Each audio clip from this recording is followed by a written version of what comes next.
सब छोड़ छाड़ के मैं तो कहीं चला जाऊंगा गंगा के किनारे, एक सुई बनाई हो कहीं 1400 साल में, वो इस्लाम इस्लाम इस्लाम। अब बताइए कमाल की, देखिए क्या कंट्रडिक्शन है। कहते हैं इस्लाम में शराब हराम है, यही कहते हैं, लेकिन हर मौलवी से काली दाढ़ी, सफेद दाढ़ी, गोल्ड टोपी, लंगूरी टोपी, अहमदिया टोपी, जिना टोपी लगाए हर मुसलमान आएगा टेलीविजन बताएगा, अरे तुम्हें नहीं पता, तुम जब यहां काफिरों से लड़ोगे।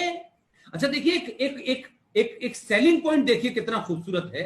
वो उस मुसलमान से कहते हैं कि तुमने अगर मुशरिक को मार दिया, मुशरिक मींस मूर्ति पूजक को मारा, तो इनकी औरतें तुम्हारी, मारा तो इनकी प्रॉपर्टी, इनकी औरतें, इनकी लड़कियां तुम्हारी, तो तुम्हें तो जिंदा होते हुए हूरें मिल गई। और अगर ये नहीं मार पाए और तुम मर गए तो अल्लाह ने तुम्हारे लिए हूरें। और हूरों का तसव्वुर तो ऐसा है, अल्लाह अल्लाह अल्लाह, ऐसा लगता है हो ये सब ऊपर से जीनत अमान को देख के आए हैं ऐसा लगता है। और ऐसी ऐसी बातें करते हैं शेख चिल्लियों जैसी, वहां शराब बट रही होगी, वहां बार खुला होगा रामलाल का, वहां बार खुला होगा और हूरें होंगी और एक से एक हूरें होंगी और तुम्हारे अंदर 100 मर्दों की ताकत होगी। यानी ऐसा ऐसा तो मनोहर कहानियों में नहीं पढ़ा हमने आज तक यार मेरे, लेकिन ये यहीं से बैठे बैठे जन्नत की ऐसी ऐसी खूबसूरत बातें बताते हैं। अब वो जो बेचारा जाहिल है उसको क्या लगता है कि अगर हमने मारा लूटा तो भाई साहब इनका मकान भी हमारा, इनकी औरतें भी हमारी, और अगर मर गए तो अल्लाह मियां ने पहले से इंतजाम कर रखा है। तो एक ऐसा नेस्टोलिया, तो फिर हमें करने की क्या जरूरत है? हम क्यों सुई बनाए, हम क्यों किताब बने? पूरा मिडिल ईस्ट, अगर आपका देश अमेरिका ना होता तो इन्हें पता नहीं था जाहिलों पे कि इनके नीचे कुआं है तेल का। ये हमारे यहां से चंदा जा रहा था, 20 25 40 साल पुरानी कहानी है। 1 रुपए का चंदा जाता था इन जाहिलों के लिए। ये कदूरा लगा करके ऊंट पे बैठ कर खजूर तोड़ते थे, ये इतने ही भरते ये टेंट में रहने वाले जाहिल। लेकिन बात यह है कि आज वो दावा आपसे कर रहे हैं, आपने जीरो दिया पूरी दुनिया को, आपने अंकगणित दिया, आपने रेखा गणित दिया, आपने पूरी एस्ट्रोनॉमी का एक एक तारा, एक एक मूवमेंट बताया, आपने उनके मूवमेंट होने से जमीन पे पड़ने वाले क्या प्रकोप है वो, आप कहां, आप और कहां ये, लेकिन आज आपको समझा रहे हैं वो जी। अल्हम्दुलिल्लाह, अल्लाह ऐसा वक्त आ गया है कि किसकी सुननी पड़ रही हमें, इससे पहले मार ही देता ऊपर वाला हमें यार। ये लुटेरे हमें बता रहे हैं कि क्या करना चाहिए, कौन सी किताब पढ़नी चाहिए, और ये किताब निकाली है, इस किताब के बाद कहते हैं सारी किताबें फेंक दो, इसमें हकीम लुकमान के सारे सारे सारे फॉर्मूले लिखे हुए हैं। तो सवाल ये नहीं है, सवाल सबसे बड़ा ये है कि हम जिस मानसिकता से लड़ रहे हैं उसमें हमें भी हमारी एक बीमारी है। हम लोग काम करने, भाई हम तो देखो इतने साल से है और हमारा तो धर्म ऐसा है और हम तो महान अरे परंपराएं, महान आदर्श, आस्था, सरोकार वहीं जीवित रहते हैं जहां समाज एक आइडियल समाज होता है, जहां समाज में एक सिस्टम होता है। ये भीड़ तंत्र में यकीन रखते हैं। अरे इनसे कहा कि तुम फौज में चले जाओ, इसको लाइटर नोट पे समझिएगा। भारत में किसी मुसलमान ने आज तक कोई ये डिमांड की है कि हमारी बटालियन होनी चाहिए ना। ये मुझे बताया गया कि कहीं पर एक ह्यूमर में कहा गया कि कुछ लोग गए कि साहब हम चाहते हैं कि हमारी बटालियन होनी चाहिए फौज में। उन साहब ने कहा कि भाई वो देख लो, वहां पे दुश्मन का फौजी जो है ना वो बंधा नहीं होता, उसके हाथ खुले होते हैं, तो तुम्हें उससे लड़ना है। तो उसमें से एक ठीक ठाक समझदार मुसलमान उठा, उसने कहा भाई साहब हमें फौज में नहीं जाना, हमें तो बंधे हुए जानवर को मारना आता है, बाकी तो हमें आता नहीं है।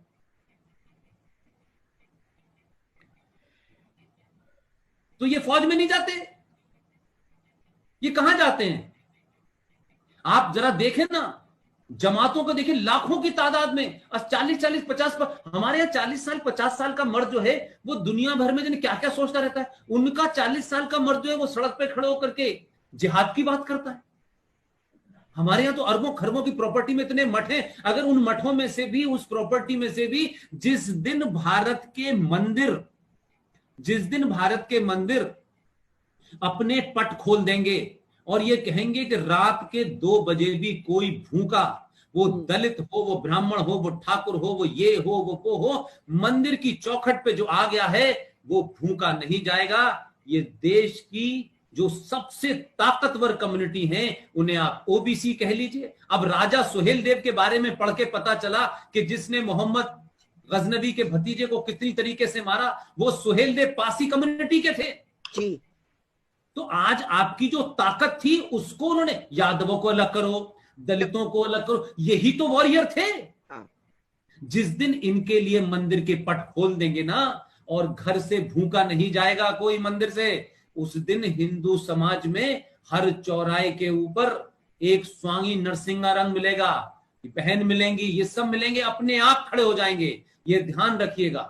लेकिन हमने धीरे धीरे धीरे धीरे आइसोलेट कर दिया, उनकी तकलीफ में नहीं गए, उनकी मजबूरी में नहीं गए, उनसे कभी हमने कंधे पे हाथ रख के दर्द नहीं पूछा। इसलिए आज वो आपसे अलग हैं। आप 100 करोड़ होते हुए भी आपका 1 करोड़ इकट्ठा नहीं है, उनके 25 करोड़ हैं, 25 के 25 करोड़ में 100% वोटिंग होती है, आपके 100 करोड़ में 10% वोटिंग होती है।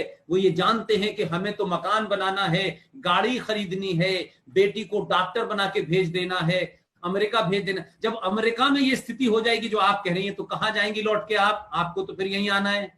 बिल्कुल। तो हर भारतीय जो अमेरिका में है, हर भारतीय जो विदेश में है, वो भारत में जमीन खरीदे और एक हिस्सा यहां रखे।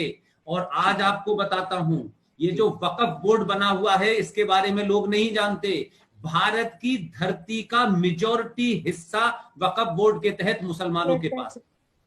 मैं जनरली जब पब्लिकली बोलता हूं तो 2 चीज का बड़ा ध्यान रखता हूं कि जिस सब्जेक्ट पे बोलूं, जो मेरा सब्जेक्ट है, मैं हर सब्जेक्ट पे नहीं बोलता, और उस सब्जेक्ट के बारे में, उस टॉपिक के बारे में मैं अब तक की जितनी किताबें लिखी गई होंगी, चाहे वो वामपंथियों ने लिखी हो, चाहे वो मुसलमानों ने लिखी हो, उन सारी बातों में से निकाल करके जो तथ्यात्मक है, जो फैक्ट है, जो पेज नंबर है, मैं बार बार, ये मुझसे कई लोगों ने कहा कि आपकी स्पीच का जो सबसे इंपॉर्टेंट एस्पेक्ट है वो ये है कि जो भी आप कहते हैं वो आपका नहीं होता। आप कहते हैं कि आप पाकिस्तान और पार्टीशन ऑफ इंडिया, ये किताब B.R. अंबेडकर की लिखी हुई है। ये अंबेडकर साहब ने इसमें इस्लाम के बारे में साफ साफ लिखा है, मुसलमान के बारे में साफ साफ लिखा है, पार्टीशन के बारे में लिखा है, किस पेज नंबर पे लिखा है। मैंने सिर्फ अपनी जो ट्रेनिंग जहां मेरी हुई, मैंने सिर्फ इतना ही सीखा है कि लोगों को इस डिलेमा में मत छोड़ो कि पुष्पेन जी ने ये कहा था, लेकिन यार पुष्पेन जी ने कहा था, लेकिन ये तो पता नहीं यार उन्होंने कहां पढ़ा था। तो मैं किताब का नाम भी बताता हूं, पब्लिशर का नाम भी बताता हूं, पेज नंबर भी बताता हूं, ताकि आप जब किसी इंटेलेक्चुअल कम्युनिटी के बीच में हो, बहुत बड़े लिबरल्स के बीच में हो, वो लिबरल आपकी बात से एक राय हो या ना हो, that's a different issue, but no one can pinpoint for an iota on your speech कि या आप मैडम ये बात आप गलत कह रही है, ये ऐसा नहीं था, ऐसा था। इसलिए फैक्चुअली होने के लिए मैंने फिर यही, मैं ये नहीं कहता कि मैं ही लास्ट हूं। Even you can listen the lecture of colonel RSN Singh. उनके घर की हालत ये है, किचन में किताबें, टॉयलेट में किताबें, बेडरूम में किताबें, फ्रिज पर किताबें। तो मैं ये कह रहा हूं कि वो सब हम लोग कभी कभी पढ़ते हैं, कुछ बात वो मुझे बता देते हैं, कुछ में ये किताब आई है, मैं कोई किताब लाता हूं तो मैं उनको दे देता हूं। तो बहुत सारी किताबें, जैसे अब ये किताब है, ये एक सेम किताब है, ये सेम किताब है। अब ये किसी को पता नहीं था, मुझे कहीं से एक रेफरेंस हल्का सा पता चला और मैं इस किताब को लेके आया। और कभी कभी किताबें महंगी भी होती हैं और सारे पेज के लिए नहीं, किसी एक एजेंडे के लिए पढ़नी होती है मुझे। ये किताब के राइटर हैं सर C. शंकरानंद नायर, ये कांग्रेस के अध्यक्ष थे। इन्होंने इस किताब में गांधी, ये किताब लिखी है गांधी एंड अनार्की, और इस किताब में उन्होंने बड़ी खूबसूरती से 1920 में केरला में जो मोपला में एक तरफा हिंदुओं का नरसंहार हुआ था, मैसेकर हुआ था, कार्नेज हुआ था, कत्लेआम हुआ था, उसको बड़े विस्तार से लिखा। और जब इन्होंने गांधी जी से बात की तो गांधी जी ने कहा कि हमें दिल जीतना है मुसलमानों का, और इस सिलसिले में बात ही नहीं की। और यही साहब 1908 में मद्रास हाईकोर्ट के जज बने। अब कांग्रेस का अध्यक्ष है, वो गांधी के बारे में कह रहा है, तो ज्यादा अच्छा है। हम अगर नाथूराम गॉडसे से कोट करेंगे तो लोग कहेंगे देखिए देखिए यार ये राइट विंगर लोग हैं, ये तो नाथूराम जैसे आदमी की। नाथूराम गॉडसे को कभी कोट करने वाला समय आ जाएगा जब देश में जहन बन जाएगा कि नाथूराम गॉडसे भी था, लेकिन अभी समय नहीं आया है। अभी आपको झूठे को, हमारे यहाँ अलीगढ़ में हमारे एक दोस्त थे, वो ये कहते थे कि झूठे को घर छोड़ के आना चाहिए, बीच रास्ते में से ना आ जाए कहीं। तो जो आज हमारा चैलेंज है वो उन तथाकथित महान वामपंथियों से है, लिबरल से है, जो बड़ी बड़ी बातें किताबों की भारी मैं उन्हीं की किताब में कोट करता हूं, अपनी करते ही नहीं हूं कोट। मैंने कभी आज तक किसी राइट विंगर की किताब कोट नहीं की। इसलिए जब आप ये बात कहती हैं तो ये मेरे मुंह से अच्छा नहीं लगेगा।